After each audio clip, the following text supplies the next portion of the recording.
Yo. Once again, it's on. Back at you one more again. Real Kids TV in the house like kitchen sinks. Now, before I get into this afternoon story, if you will, y'all jump in the comment section. Let me know where you're chiming in from. I'm in Lexington, Kentucky. Let me know your city, your state, your hood, your set, whatever you may be representing. It's such a beautiful day in the neighborhood. It's a beautiful day in the neighborhood. It's a beautiful day for a neighbor. Would you be mine? Could you be mine? Yo, man, I don't know, man. It's just a great day, man. It's just, when you wake up, it's just a great day. But, with all that being said, with all that wrapped up into one big old nutshell that is, there is a message. Street game, man. Street life. Street life is the only life we know. Huh, nigga, what? Street life. Street life is a life that a lot of individuals, that's all that they know. It's one of those things to where you may start off partaking in, if you will, at a young age. Some people learn to, get past the street life. And you got other individuals that just stay in it until one or two things happen. They're in the grave or they're in the penitentiary for life. This individual that I'm speaking of, 6ix9ine, man, unfortunately, I think that he's going to be one of those individuals that ends up doing the rest of his in a federal penitentiary. I'm going to take you back some years. I don't know, 10, 12 years, or what have you. Him and I, we already knew each other, but we didn't really know each other that way. We were just, acquaintances. I would see him on the streets, we'd speak, or what have you. But we never really had any dealings or, we had a mutual friend. The mutual friend that we had was one of my better friends, and his ex-wife was dealing with him, 6ix9ine. Maybe it was a little much. Our mutual friend was one of my best friends, if not my best friend. His ex-wife was dealing with 6ix9ine. So that's just kind of how we, knew each other. Now, it was a cool relationship between 6ix9ine and my friend. They had no beef. They had no problems. My friend and his wife, they had divorced, and, they were no longer, they were co-parenting, raising their kids together. But there was no dealings between the two. All the animosity and the hardship that they had, seemingly gone away. So it was a cool relationship. My partner's cool with you. Guess what? I'm cool with you. My partner don't rock with you, don't like you. Guess what? I don't rock with you and I don't like you. Now, at this big age that I'm at now, I'm not trying to beef and fight and shoot it out. None of that in the streets. I just don't fool with you. If my partner don't fool with you, I really don't fool with you on that level. And so, him and I ran across each other. It was at Christian County jail. Shout out to Hoptown, Christian County, 270. Shout out to the whole 270, man. Paducah, Henderson. Like I said, Christian County, Hoptown, same thing. Hopkins County, like that whole area, man. Shout out, man. Nothing but stand-up individuals, man. When I initially got there, I was the only dude from Lexington in the whole cell. I believe I was in the cell. I don't even remember what cell I was in. Any of y'all that's been to Christian County jail, was the biggest cell. It had the 3 bunks. Typically, when you go to jail, you got your bottom rack and your top rack. It had 3 bunks. It was the biggest cell. Seen all type of fights and all type of things go on, man. And they knew that. They knew that there was no one from Lexington in that entire jail. It was one other individual, and he wasn't in that cell. And they showed me nothing but love. When I got to go out and work in the community, and I worked at the fire station, I worked at the high school, the Friday night football games where we came and cleaned up after the games, and we got all the food we wanted out of the concession stand. I worked at the Humane Society for a couple of days, but I don't really like, animals like that, respectfully. I worked at the Habitat homes. I worked at, because they give you temporary jobs until you get latched on to a full-time job. I worked at the Civic Center. Until I was able to parole home. Everybody in that whole town showed love. Nothing but hospitality, man. Even the COs was cool. And so they brought in an individual, 6ix9ine, probably about a week after I'd been there. And like I said, we knew each other, same hometown or whatever. He liked to gamble, I liked to gamble. All we did, you could have your own money in there. As much money as you wanted, cash money. play poker all day, shoot dice all day, you have your music. We played chess. It was just a cool environment. Not saying that jail is cool, but being that it was jail, it was just a cool environment. Him and I, we got, pretty close, man. And we did probably about 2 months together. And then they moved me to the other side, the work side. And all the jobs that I said I had, when you're on the lockdown side, you can't have any jobs. But once they move you to the work side, you get double portions. Like whatever trades, the food is off the chain, man. I'm talking about, man, real chicken breast. They give you, when it's burger day, there's no soy patties. No, it's beef, burgers, tacos, everything. But they give you double when you go to the work side. I guess that's just a small token of appreciation for going out in the community and working. After, like I said, 2 months, they moved me over there. I didn't even want to go. I wanted to stay on the lockdown side.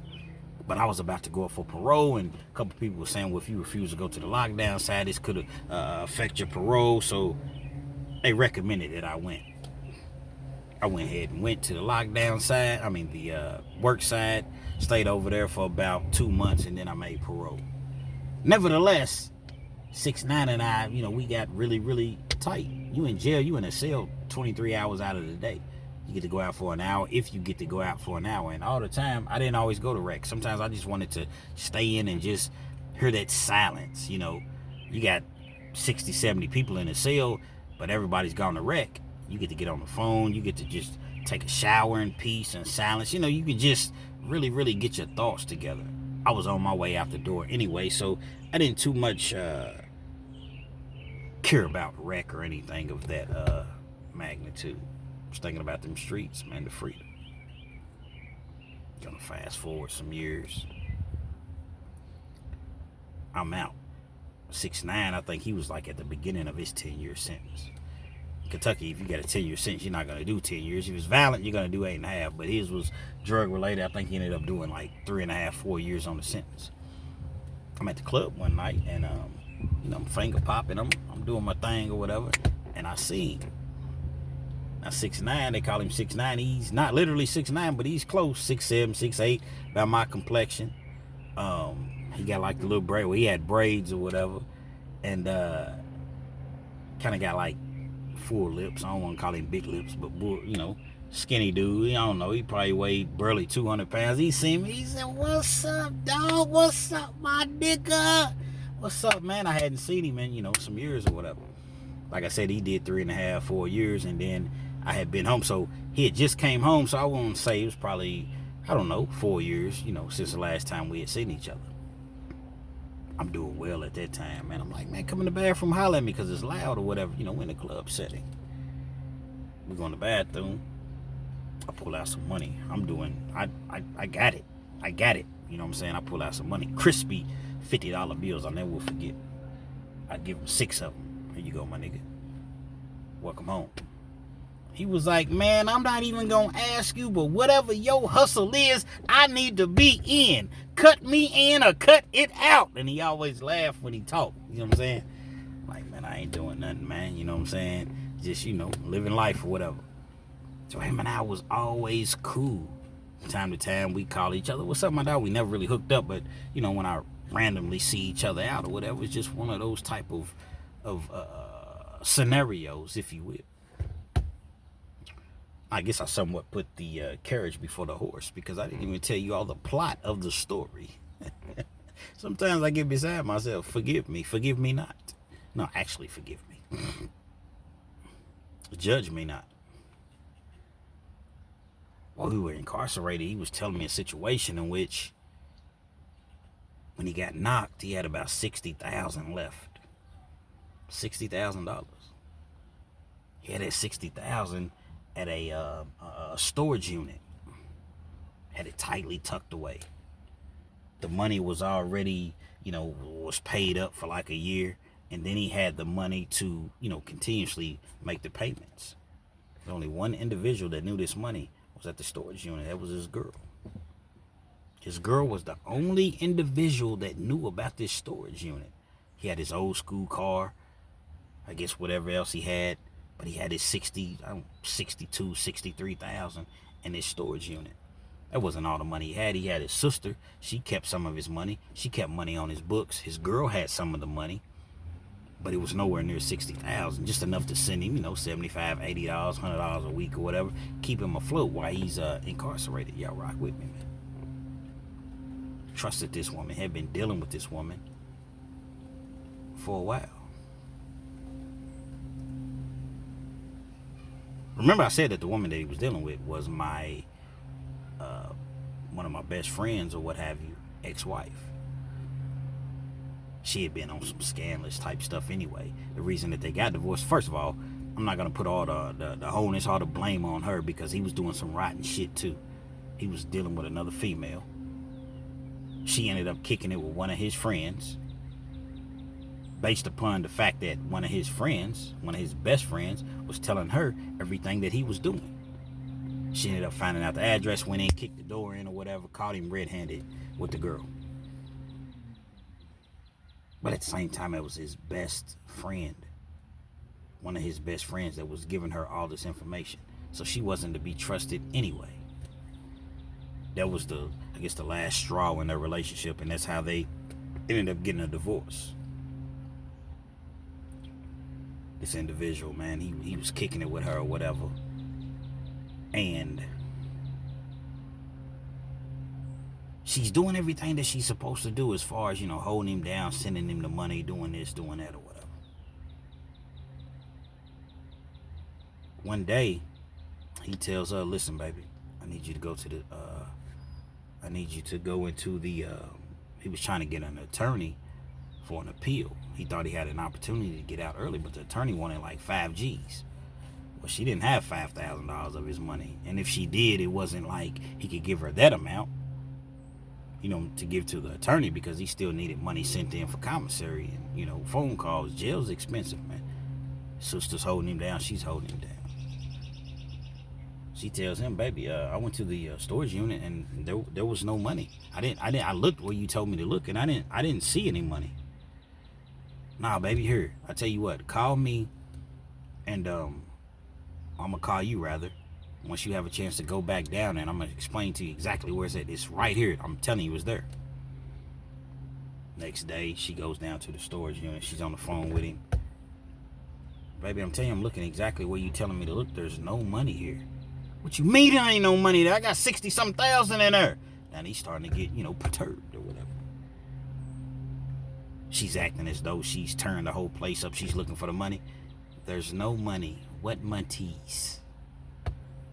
Now he's sitting in the county, well, not the county jail. He's in Christian County Jail. He's hot. He's telling me like, bruh, I know where my money was at. She was the only one that knew where my bread was at, man. But she wouldn't do me like that. I don't know. We're thinking about all the scenarios, all the different, things that, could have possibly taken place. Maybe somebody that works there got into your unit and went through it. Them shows that storage wars and stuff like that. Maybe they went through the stuff prior to, but now it was already paid up. They would never have no reason to ever go into my unit. It was paid up. Are you sure it was paid up? I mean, she said she paid it up for a year, but are you sure that she paid it up? Nah, my baby wouldn't do me like that. Well, where'd the money go to? I'm not saying she did. I'm just saying the common denominator is her. If you left her with the money, she paid it up. No one else knew about this storage unit. Nobody. Where'd the money go to? She's swearing up and down the money's not there. He's on the phone arguing with her. She's backing up off of him because she feels as though, oh man, well, she's making accusations that he's making accusations. If that makes any sense. You accusing me of this, and I've been holding you down for all this time, and how you gon'? Well, where did the money go to? He's hot. Wouldn't you be hot? Your last 60-something thousand, yeah, you got a couple thousand here and there, but $60,000 just gone, just vanished into midair. The rest of the relationship, throughout his incarceration was extremely tumultuous. He needed her on the outside, to make calls for him and make moves for him and send that little money that he left her, which she never stopped doing. But yet, where is my fucking money? The question was never answered while he was incarcerated. He gets out, goes back with her. They're together or whatever. He goes to the storage unit. Storage unit still intact. Can't find the money nowhere. I told you, baby, it's not here. I don't know where it went. I don't know, but I don't know exactly what the situation was, but the money is not here. He's not hearing anything. He don't have a clue. He's talking to his homeboy. He got a homeboy, man, Boogie. Boogie was his dog, his right hand man, left hand man, whatever you want to call it. That was his dog, man. You seen one, you seen both of them, man. Been kicking it since they adolescence. Bro, I know his bro took my money, man. I'm saying, man, nobody else knew about my bread or whatever. Now, he's not even telling Boogie that it's at the storage unit. He's just saying, I had it in the spot. And I can't find my bread. All the money just vanished out of thin air. Yeah, she held me down, sending me money, but she's sending me my money. Yeah, she came to see me. She did all of these things. They didn't have any kids or anything together. But where did my money go to? He got these, not necessarily secret feelings, because he let it be known to her. So the relationship was very, very rocky. It might be good for a week or two. Then it always came back to that 60-something thousand. We just going to say 60,000. I don't want to keep saying 60-something thousand. Always came back to the 60. Think about the streets. The streets always talk. All you got to do is just remain calm, and word is going to come to you. 6ix9ine's back. He's back out in them streets. There was no doubt in his mind, I got to get back. I done lost 60 bands. I got to get this back. He ain't trying to go work no job. He ain't trying to go work nowhere for no $15 an hour, man. I'm about to jump back in these streets and get my motherfucker. I got to get back. I got to get this money back. He was well known. He had clientele, even though he had been gone. But, you know, you let it be known that you back. And, you know, next thing you know, a month or so, you all the way back in it. You making that bread. He done jumped up to that dog food, at Brown Action, Heron. He done jumped to that because that's where the money was at that time. Yeah, that white girl, cocaine or whatever, you know, it was cool. That beige, that Krizak or whatever. But the money at this particular time was at heroin. And he figured, I'm 60,000 down, man. If I mess with this other stuff, then yeah, I'm going to still fool with this, the green, the smoke or whatever. But my main thing, I'm fooling with this over here. Because I can get that 60,000 back within a matter of 3 or 4 months. I can, you know, I'm going to have to grind. I can't be spending on, but I'm going to get back. That was his whole goal. Heard it through the grapevine that Boogie, his best partner in the world, had been fooling with his girl while he was incarcerated. Nah, I don't believe that, man. That's my man's. That's my man's in them. I know he ain't gonna do nothing like that. Starting hearing it more and more. He confronts her with it. What are you talking about? Ain't nobody fool with your friends. Ain't nobody this and ain't nobody that or whatever. You tripping. First you accuse me of stealing your money. Now you accuse me of screwing your friend. You know what? She's going through that. He brings it to Boogie's, you know, attention. Come on, bro. You gonna ask me some shit like that? Now, for real? I'm just saying I heard it, so I had to hear it straight out of the horse's mouth. I'm not accusing you, but I'm asking. But he still has his own intuitions. He still has his own thought process about it. He goes to the storage unit. He tells him that he's missing some things, you know, from the storage unit or whatever. Storage unit is, you know, basically saying what I've already said. You've already was paid up on your bill or whatever. Come to find out, she did pay the bill. So no one has any business ever going into your storage unit. Yeah, but I believe someone, I don't know, got a key made or whatever the case may be. Somebody's gone into my storage unit. Is there any way that I could get the surveillance? I guess they have to call corporate or call whoever they call to get the surveillance. Anytime anyone enters or leaves the unit, it will be on surveillance. They were able to get the surveillance footage and come to find out it was Boogie going into the surveillance that they seen on surveillance. Now, he had a hat on, but he knew his mannerism. He knew his size. He knew it was clearly him. Now, you couldn't tell if you just put him on a camera. Do you recognize this guy? No, but his partner, he knew. Like I said, he had his sunglasses on, face covered up or whatever. One time, the individual went into the storage unit. He didn't see him come out with anything, but 60,000, you can put that in, you know, you can conceal that. He had a jacket on or whatever. He put 1 + 1 together. It's not even 1 + 1. It's, you know, 0 + 0. Wow. My own dog went in and stole $60,000 from me out of my storage unit, but how would he have known the code unless he... My girl. She was the only one that knew the code to get in. So it is true. The two of them been messing around. She tells him, hey, I know where the bag's at. What? Yeah, I know where the bag's at. I know where the money's at. They done probably split the money he done gave her. Probably told her, man, it wasn't number 40,000 in there, but here, I'm going to give you 15. I'm going to give you 20. I know what I had. I had over $60,000 in there. His own girl was messing with his mans and lined him up and robbed him over $60,000. He figures it out. He don't say anything about the surveillance. He confronts her again. She continues to lie. He confronts him again. He continues to lie. I'm about to kill this nigga, man. I'm about to kill this nigga. About my 60-something thousand dollars. I know I said I wasn't gonna say 60-something thousand, but about my 60 bands, I'm gonna deal with this dude, man. Pause, double pause. And I might deal with her. Oh, actuality, they was both in the wrong. But most of the time, a dude is always gonna blame the other dude opposed to looking at the woman, being that she's the common denominator in this whole scenario. Yeah, Boogie was dead wrong, but if she never said anything, then Boogie never would have even known where the money was at. Kill this nigga, man. But let me hustle, let me grind, get my money up, because worst case scenario, if I end up getting caught, I need to have lawyer money. So let me just keep cool. I'm going to do me. I'm going to holler at this broad, holler at that broad, which he was already doing anyway, but now there's no filter. I'm going all out. He's grinding, stacking his money. He waits about a whole year. They done went out, kicked it, went to clubs, strip clubs, all the while he's knowing, man, this dude is dead, man. You hear me, man? You fucking dead. In his mind, that's what he's thinking. But they, toasting it up, and my nigga, you know what I'm saying? But he know what he gonna do. He gets his money all the way up.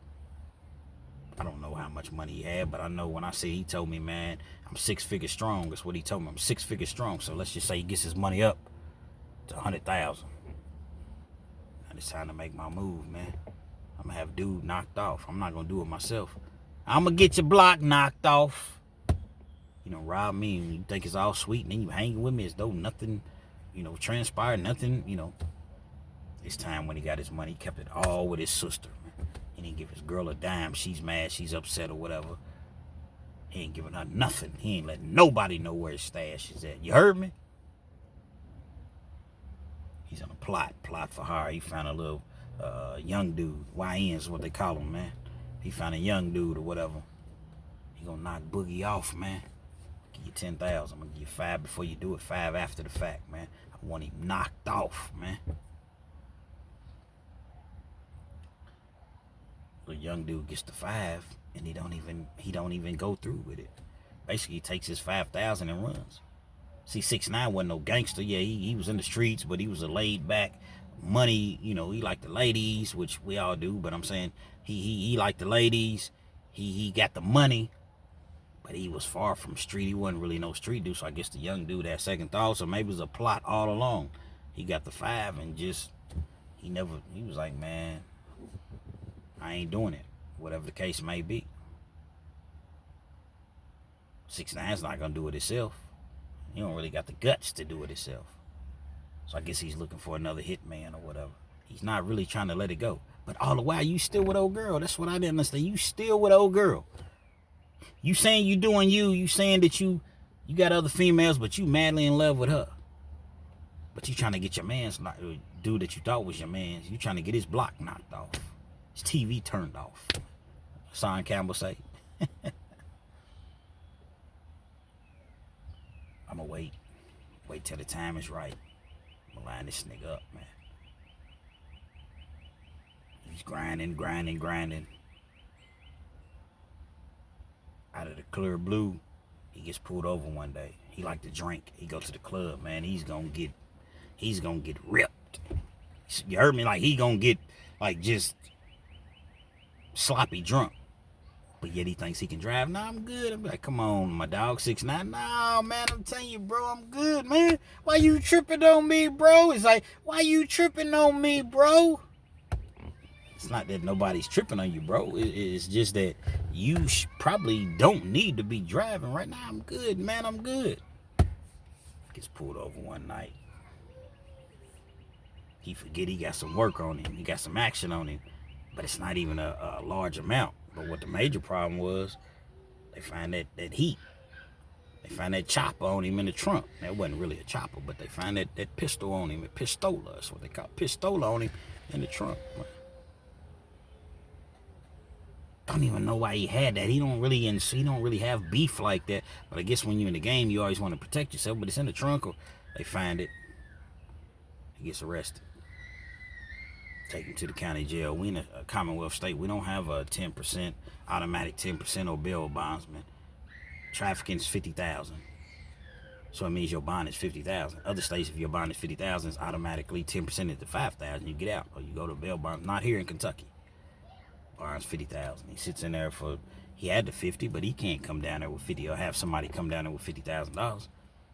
Bond ultimately gets reduced to, like, I don't know, $10,000 after about a month or so being in the county jail. So he's out on bond. He done had to hire this high-powered attorney, man.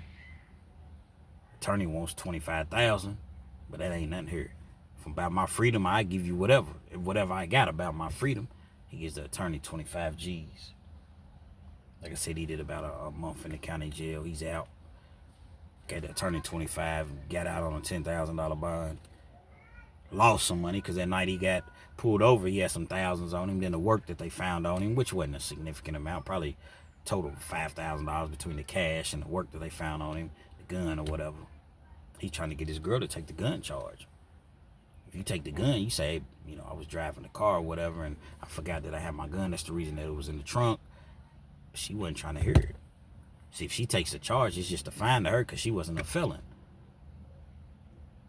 She's not trying to hear that whatsoever. Come on, baby. They going to send me up the river. It's my third time down. 3 strikes, you out. Now, not necessarily in Kentucky. They don't have the 3-strike rule, but still, that's what he's leading her to believe. I'm not getting ready to take no charge, but baby, it ain't nothing but a fine. You can get that expunged. It's nothing. Once again, she's not trying to hear that whatsoever. Again, their relationship was already tumultuous, so they continued to go back and forth and just have problems. And this is really, really throwing a bigger monkey wrench in the relationship that they had. So-called relationship. He comes to court one day, and that's when he formally gets indicted. Once you get indicted, basically they present your case to a group of people that they deem as the grand jury. It sounds like the grand jury, but it's just regular people like you and I. And they bring them together, and they say the grand jury. And the evidence is presented to them. Now, their job is to indict you or not indict you. If they indict you, it means they send the case up to felony court, which is called circuit court, and the case will go before a judge in circuit court. Or if they feel the need not to indict you for lack of evidence, or they just don't believe whatever the evidence that's presented in front of them, failure to indict. There's an old saying in Kentucky, well, not just Kentucky, you can indict a ham sandwich, which basically means if it goes before the grand jury, your ass is getting indicted. You may ultimately beat the charges or what have you, but you're going to have to hire an attorney. You're going to have to go through the stress and rigmarole, just the whole process of the legal system. He goes to court. Once they indict him, it's a arraignment court. Charges are read before the circuit court judge, and they're going to assign you an additional court date, probably 3 weeks out, 2-3 weeks out. Okay, come back. It's called a status hearing.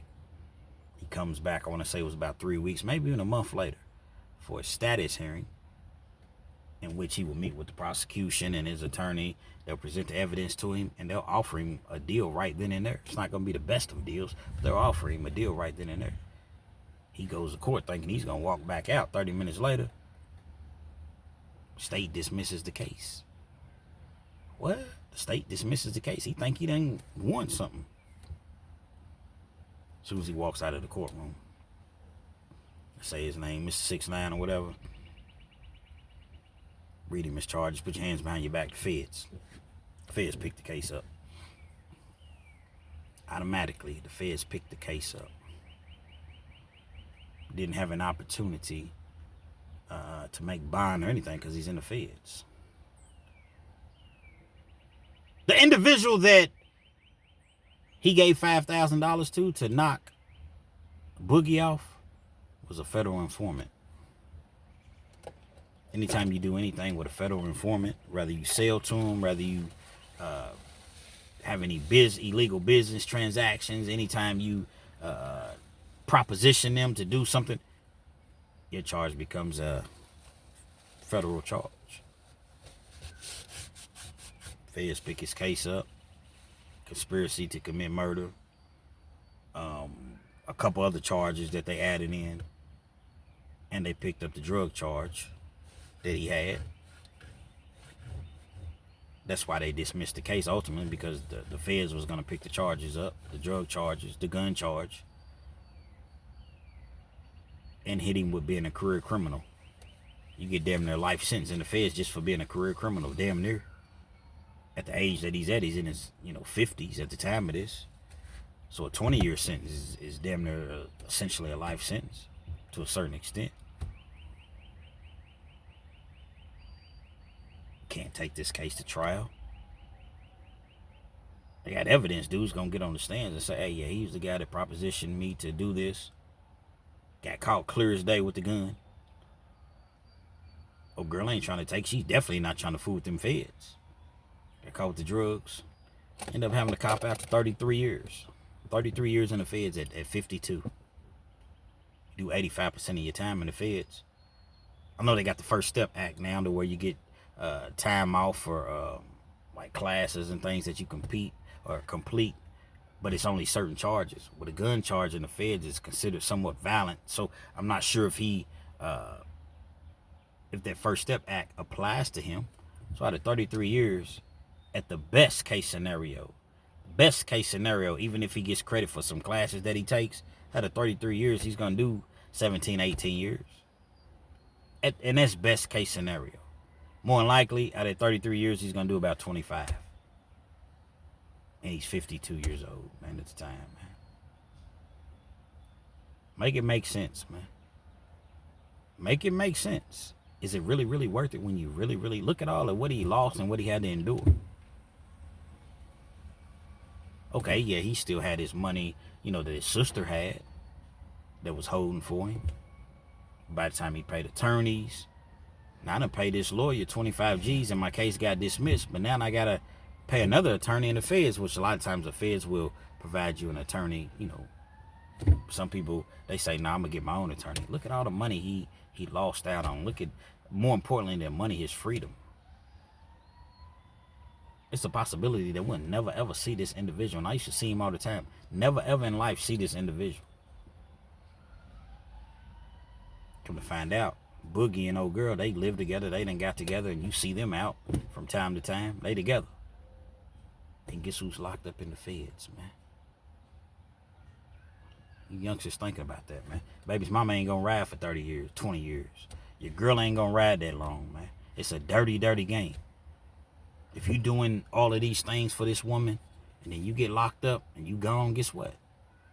Them purses, them nice dinners and vacations, and, being able to go shopping, you give me $500, $600, and $1,000 at a time or whatever, go shopping, get my hair and nails done, hair done. Now all of that goes away, and you locked up, and she's having to send you money, guess what? If she's real, she's gonna keep it real. But a lot of them are not real. And this is the type of scenario that you could potentially find yourself in. I'm not gonna say that there's not real dudes out there. I got some real friends. I'm a real friend to people. But when you're in that type of world, that type of game, you really, really gotta be mindful who you're around and who you tell your business to. Because people are really, really, keeping that information in their minds what do you call it, compartmentalizing that information. And when the time comes where they can utilize or take advantage of what they know about you, guess what? They're going to do that, man. It's better them.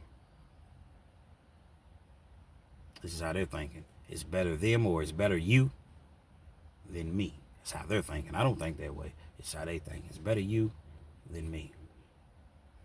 33 years in the feds at 52 years old, man. Not to mention your state time that you had just completed. You were still on parole, but that's 2 or 3 years you'd be done with the state. So it's a small thing compared to that 33 years you're about to do, or that you are currently doing in the federal penitentiary. Real Kens TV. Hopefully you like the video. Feel free to comment, definitely share. Subscribe to the channel if you're not already subscribed.